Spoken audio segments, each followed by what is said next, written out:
A failed execution results in at least a temporary reprieve for convicted killer Thomas Creech.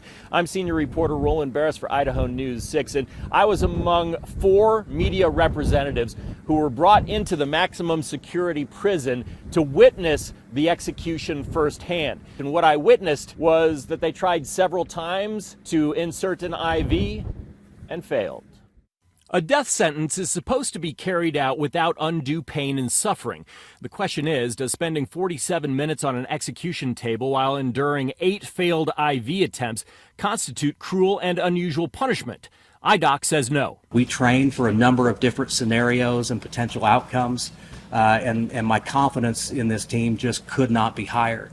However, Creech's defense disagrees, issuing a scathing statement countering that, saying, quote, "This is what happens when unknown individuals with unknown training are assigned to carry out an execution." Of course, cameras are not allowed in the witness room, but get this, I was sitting right across from Thomas Creech, just a pane of glass between us. About 5 feet away, I could have reached out and touched him. And he didn't look uncomfortable, except when they were poking him with the IV, and then he flinched a little bit. It wasn't much. He was calm throughout the entire process. But imagine the mental anguish of thinking that you're about to die, and then the state says, "We're sorry, it's just not working." Mr. Creech at this time is back in his cell in F block. We are planning to allow the death warrant to expire because we don't anticipate a change in status or circumstance that would allow us to continue with the execution today.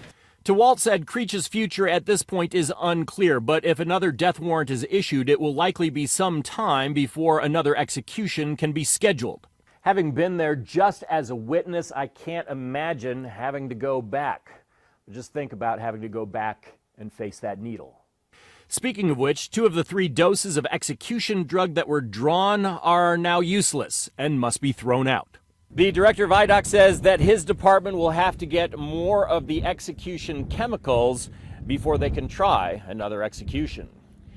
In South Boise, I'm senior reporter Roland Barris, Idaho News 6.